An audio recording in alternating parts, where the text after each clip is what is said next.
We are closing into the end of the year, and we all know what that means. Mariah Carey arrives to sing us the song of her people. Hey there, YouTube. I am the Caffeinated Dad. Glad to see you guys back in here. I wanted to take a quick change of pace of the video content I've been doing recently to pay attention to something that is in the future.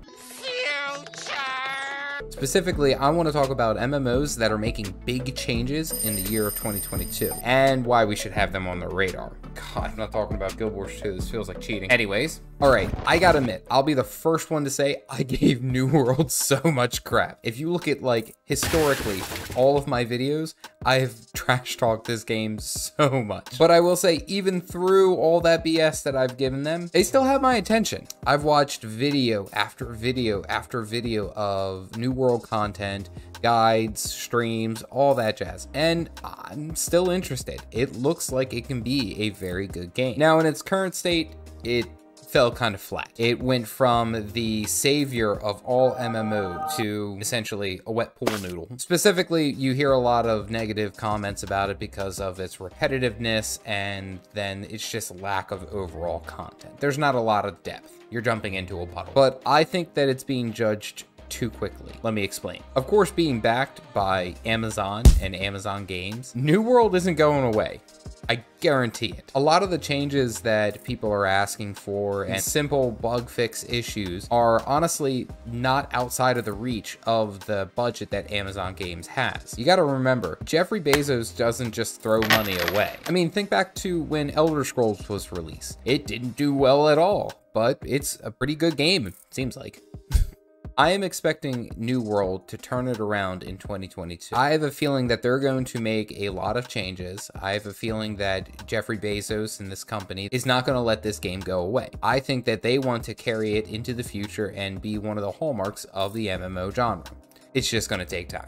I played the Diablo series for a number of years and loved it. I remember loading up Diablo 2, Lord of Destruction, and I was a Hurricane Druid. That was my thing. I loved it. And I bring that up because a game that's piqued my interest is Lost Ark. And it keeps on popping up. It keeps on piquing my interest. I might just be a fan of ARPGs, but it does look pretty interesting. Yes, you do have all the action, the jumping around, the flashiness, and kind of the Black Desert vibes. Personally, Black Desert was never really my thing, but it seems interesting enough. And also, to top it off, they have these wonderful class subsections that you can go into.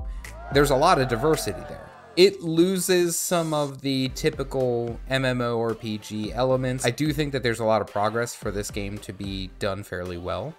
However, I actually love it because it's over the top.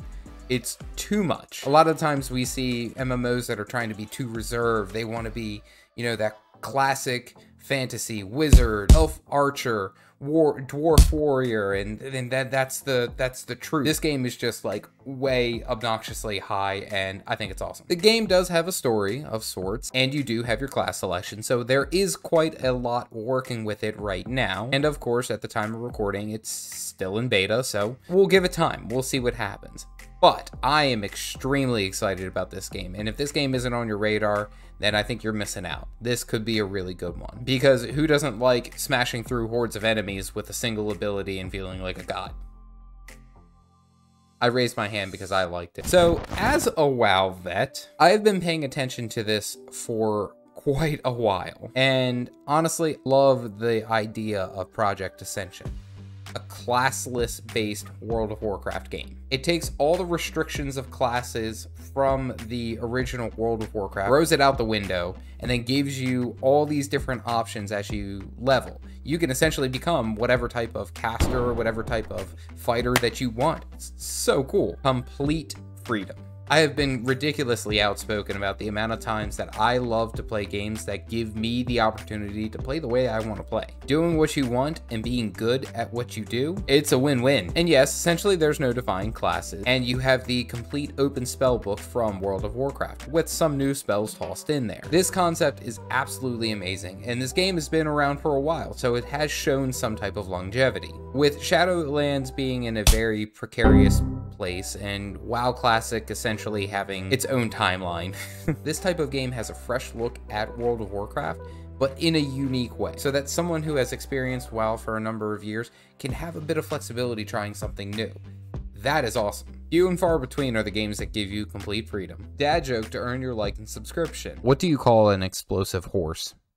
Nay, Palm. I don't know about you, but I'm excited about this one. This easily looks like a great time sink of a game in the best way possible. I love the idea of combining different classes and creating a new class.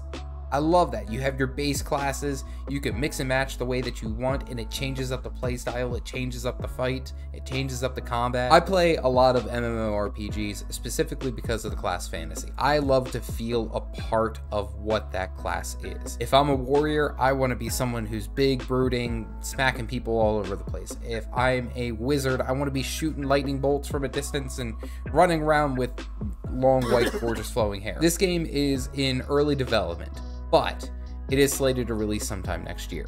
I tell you what else brings me into it is beautiful artwork and immersion. I want to feel like I am in this forest and I am a ranger and I'm shooting bows and arrows and I'm running all over the place with my pet and doing all this. I want to feel immersed to that environment. Ashes of Creation has my attention on this. And one of the best things that Ashes has going for it is a very responsive developer and a very open-minded developer. They are creating the game based off the feedback that they are getting from all these different places. Now, a lot of developers say that they do that, but a lot of the time they create their vision, they make some minor tweaks to make it look like they're participating. It seems like Ashes of Creation is really doing their best to produce a great game. I might be spending some money on it because damn, that game looks good. Was there any doubt? Did you honestly believe I was going to make an MMORPG video about exciting things in 2022 and not include Guild Wars 2? Specifically, their brand new expansion, End of Dragons, is releasing next year. Historically, Guild Wars 2 has always been kind of an oddball. They have been their own unique game within the MMO genre. They've also had some of the best longevity out of any other game, any other MMO that has ever really come out. There's only a few other competitors who have lasted as long. They per se never hit a high peak, but they've had a long, slow, steady burn that has had a consistent amount of people coming back to the game to enjoy it. Most of the things in the game, completely optional. And then of course the best things in the game usually just require time and dedication. And of course with the core game being free to play, it's a great way to try out the game and then see if it's something that you might like. There isn't a type of pay to win facet in this game. You can pay for cool cosmetics and convenience items, quality of life things, but for the most part, you can't really buy the best gear. You can't really buy anything that's going to give you an inherent edge over other players. And that's beautiful in the MMO market. The game has some of the best storytelling in all MMORPGs. I swear, this game does a fantastic job of holding your attention and then keeping you focused on the story. You are living out this story through your character, and it is just magic when it happens. And you're fighting dragons, and essentially you take them out one by one. It's 1 by 1 by 2, and now you're gonna go get another. There's some dragons, you gotta fight them, but it is a great story to follow. Honestly, if they all just like ganged up on us at once, we would have had no chance. I don't know, why do bad guys do this? I'm gonna fight you one by one. I've spoken plenty of times about why this game is good, and I will continue to preach why this game is good.